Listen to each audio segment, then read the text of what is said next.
Pernahkah kita bertanya, Kenapa harga bergerak? Siapa sih yang menggerakkan harga? Dan bagaimana cara kita mengambil peluang dari pergerakan harga? halo teman-teman semua, selamat datang kembali di channel Forex Sarjana. Pada kesempatan kali ini kita akan membahas tentang konsep supply dan demand, atau nama kerennya adalah smart money concept. Dan tanpa basa-basi lagi, langsung saja kita mulai dengan pertanyaan pertama. Yaitu, apa yang sebenarnya menyebabkan harga bergerak? Jadi, harga bergerak karena adanya hukum supply dan demand, yaitu hukum permintaan antara jumlah buyer dan jumlah seller pada market. Jadi, supply adalah akumulasi seller yang masuk ke market, dan demand adalah akumulasi buyer yang masuk ke market. Dan jika salah satu pihak antara buyer dan seller tidak seimbang maka harga akan bergerak. Seperti contoh di chart ini, jika jumlah buyer yang masuk lebih besar dari jumlah seller maka harga akan naik. Dan jika jumlah seller yang masuk lebih banyak dari jumlah buyer maka harga akan turun. Lalu, siapa buyer dan seller yang sedang kita bicarakan? Di sini kita tidak membicarakan retail trader seperti kita yang melakukan aksi buy dan sell di market. Karena jumlah transaksi retail trader terlalu kecil untuk bisa menggerakkan market secara signifikan. Namun kita sedang membicarakan para big player, seperti bank besar, institusi, atau orang biasa menyebutnya market maker. Mereka inilah yang sebenarnya menggerakkan harga. Para big player ini melakukan aksi jual dan beli pada suatu market, yang seringkali menyebabkan pergerakan yang signifikan seperti terjadinya perubahan tren, support resistance, atau pergerakan harga impulsif.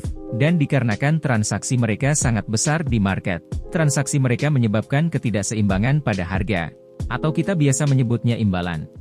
Dan kita sebagai retail trader, sebaiknya berusaha mencari jejak dan pertanda dari transaksi para institusi besar, karena kita sebaiknya trading dan open posisi sesuai dengan pergerakan mereka. Dan hasil dari transaksi para big player ini bisa kita lihat di chart, dan kita bisa mencari peluang dari jejak transaksi yang mereka lakukan. Lalu, di mana kita bisa menemukan jejak market maker pada chart? Jadi di video ini saya akan membagikan 3 area supply demand dari market maker. Dan di sini saya sarankan agar kalian tidak skip video ini hingga akhir, karena ini adalah materi dan pengetahuan dasar agar kalian menguasai strategi supply dan demand. Jadi, area supply demand pertama adalah area key level support dan resistance. Karena untuk merubah arah harga sehingga membentuk key level support dan resistance, diperlukan jumlah transaksi yang sangat besar. Dan itu adalah salah satu jejak market maker yang bisa kita analisa. Jadi seperti contoh di chart ini, kita bisa melihat harga membentuk area resistance di sini. Karena yang awalnya harga bergerak naik, kemudian terdorong turun dari titik ini. Yang artinya ada seller besar masuk pada area ini sehingga mendorong harga untuk turun. Jadi kita tandai area ini sebagai area supply dan demand, berdasarkan support resistance. Caranya, kita tandai mulai dari ujung close candle dan ujung ekor dari candle ini. Dan ingat, kita tidak bisa langsung entry pada area support resistance, hanya karena harga sudah menyentuh area ini. Kita harus menunggu pola candle momentum atau candle rejection, yang sudah saya share di channel ini sebelumnya. Jadi bagi kalian yang belum nonton, silahkan tonton juga video tersebut, setelah menonton materi ini. Dan selanjutnya kita bisa melihat harga naik dari sini, artinya ada buyer besar yang mendorong harga untuk naik dan menembus area resistance. Sehingga area resistance ini sekarang menjadi area support. Kemudian seller masuk dan mendorong harga untuk kembali ke titik support ini. Jadi kita akan tandai area ini sebagai area resistance baru. Sekarang perhatikan yang terjadi. Di sini kita bisa melihat candle rejection, yang artinya demand mulai masuk dan mendorong harga dari sini. Kemudian kita bisa melihat candle hijau di sini dan secara tidak langsung, pola ini sudah membentuk bullish engulfing. Dan kemudian candle momentum muncul membentuk candle besar ini. Artinya demand sudah telak mengalahkan supply. Dan selanjutnya harga akan naik, menembus area resistance ini, akhirnya resistance ini sekarang menjadi support. Selanjutnya, harga berbalik turun dengan sangat kencang dari area ini, artinya ada supply besar masuk pada area ini, dan mendorong harga kembali ke area support ini. Sekarang perhatikan baik-baik yang terjadi.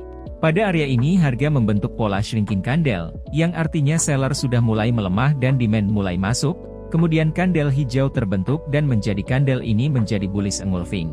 Selanjutnya, candle hijau muncul, menandakan demand sudah sangat kuat. Selanjutnya harga naik, dan bertemu kembali dengan supply di sini, dan perhatikan bahwa harga berbalik dari sini. Dan demand mulai mendorong harga naik lagi. Namun di sini supply kembali mendorong harga kembali turun ke level support ini. Sekarang perhatikan yang terjadi.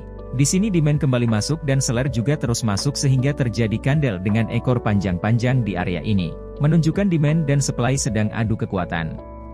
Kemudian dari titik ini supply lebih besar masuk, dan mendorong harga kembali turun dengan kencang, menembus beberapa level ini. Artinya pada area ini ada supply yang sangat kuat. Jadi kita tandai area ini sebagai area supply. Dan perhatikan di area demand ini harga membentuk candle reject dan engulfing, kemudian naik menuju supply ini. Kemudian di sini harga membentuk shrinking candle, menandakan buyer mulai melemah, dan supply mulai masuk. Dan bearish engulfing muncul, menandakan seller sudah memenangkan pertarungan. Dan akhirnya harga turun kembali. Dan seterusnya.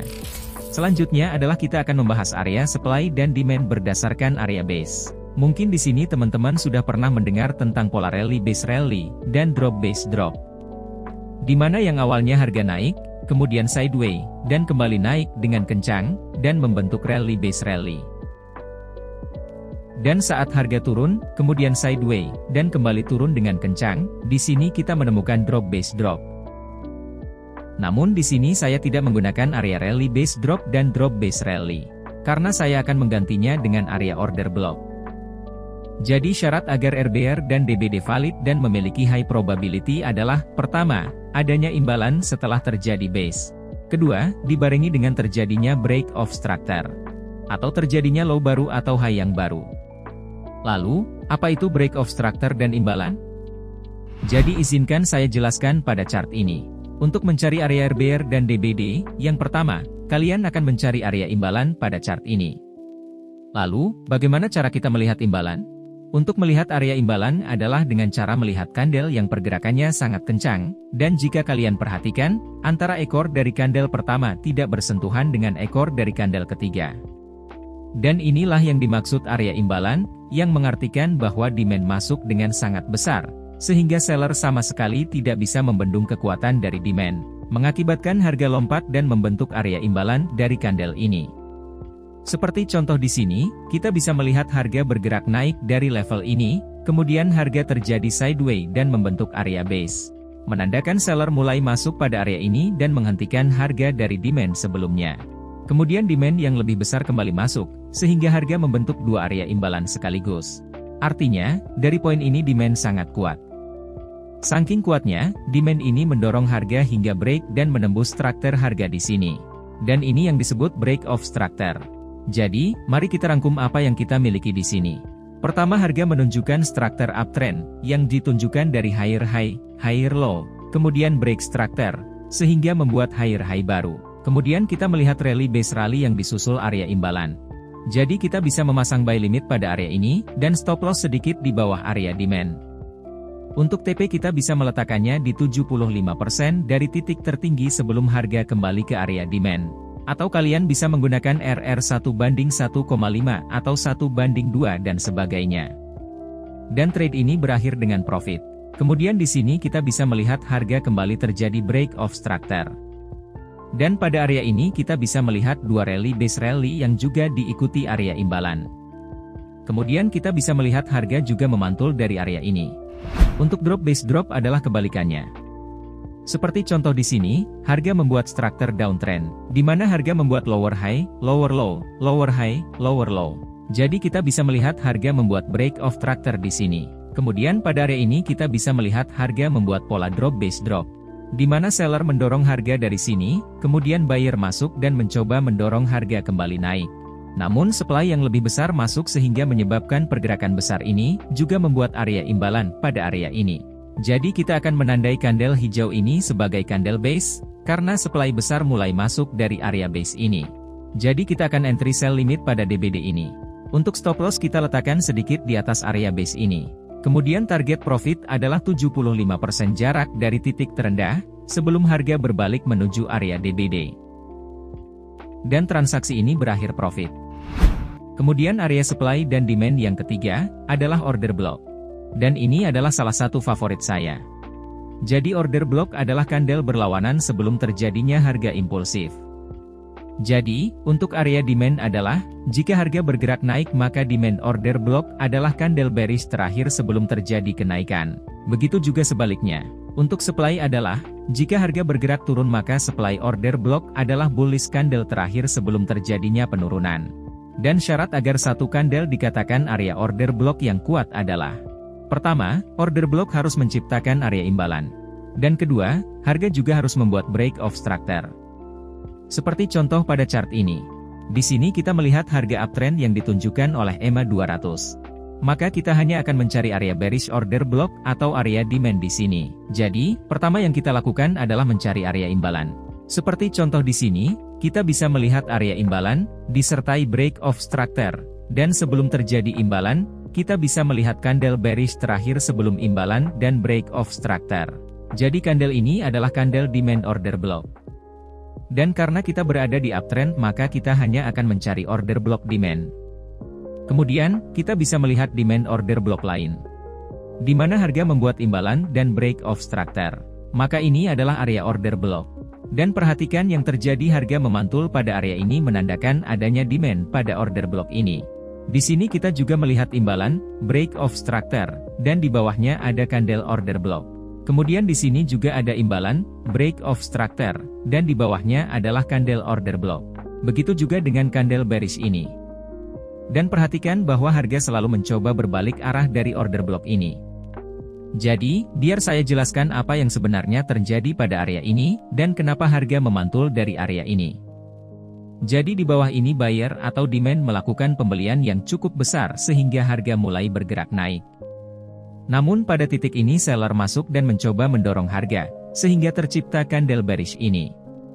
Kemudian pada titik ini, demand kembali masuk dengan jumlah yang sangat besar, sehingga menciptakan area imbalan, dan break structure ini. Jadi, saat harga kembali ke area ini, harga akan kembali bertemu dengan demand yang sebelumnya mendorong harga untuk naik. Sekarang, untuk bearish order block. Di sini harga di bawah EMA 200, maka kita hanya akan mencari supply order block. Dan saya akan langsung menandai area imbalannya. Dan saya akan menandai break of structure-nya. Dan sekarang saya akan menandai area order block-nya. Sekarang perhatikan, saat harga kembali naik ke area order block, harga seringkali tertahan oleh supply dan memantul dari area ini. Menandakan adanya order supply dari institusi. Jadi, mari kita tarik kesimpulan dari materi kita ini. Jadi, tidak ada retail trader yang mampu menciptakan area imbalan, dan pergerakan impulsif, dan perubahan arah tren, dan itu hanya bisa dilakukan oleh market maker. Jadi, jika kalian ingin mencari area institusi atau market maker, maka, selalu perhatikan pergerakan impulsif, imbalan, dan juga perhatikan key level price action seperti support resistance. Karena fakta bahwa harga berbalik arah, dan membuat area support dan resistance adalah karena adanya supply dan demand yang masuk dari market maker. Dan fakta terjadinya penghambatan harga seperti drop base drop, dan rally base rally, adalah karena adanya demand dan supply yang mencoba membalikan harga, namun gagal, karena salah satu pihak kembali masuk dengan kapasitas lebih besar dari sebelumnya. Dan adanya area imbalan pada pergerakan impulsif, adalah bukti bahwa adanya signifikan buyer, dan signifikan seller, sehingga terjadi ketidakseimbangan pada harga atau imbalan. Dan adanya pola candle seperti engulfing, rejection, dan shrinking candle, adalah bukti momentum dan jejak pertarungan antara bear dan bull. Jadi, kalian sebenarnya bisa mengetahui apa yang terjadi pada market, hanya dengan melihat pergerakan dari price action harga itu sendiri. Sekarang, saya sarankan kalian untuk melatih mata untuk melihat area imbalan, melihat pergerakan pada market dan key level, dan perhatikan dan pahami apa yang sebenarnya terjadi. Karena ini akan sangat berguna bagi kalian, karena di video selanjutnya saya akan membagikan cara entry, cara memilih area yang valid, dan cara konfirmasi entry di time frame yang lebih rendah, dengan lebih lengkap, agar kita bisa meminimalisir area-area supply demand yang tidak bekerja. Jika video ini menambah wawasan kalian, silahkan klik like, subscribe, dan nyalakan loncengnya, agar saya semangat membuat kelanjutan dari materi ini. Saya rasa itu dulu untuk materi kita kali ini dan sampai jumpa di video selanjutnya.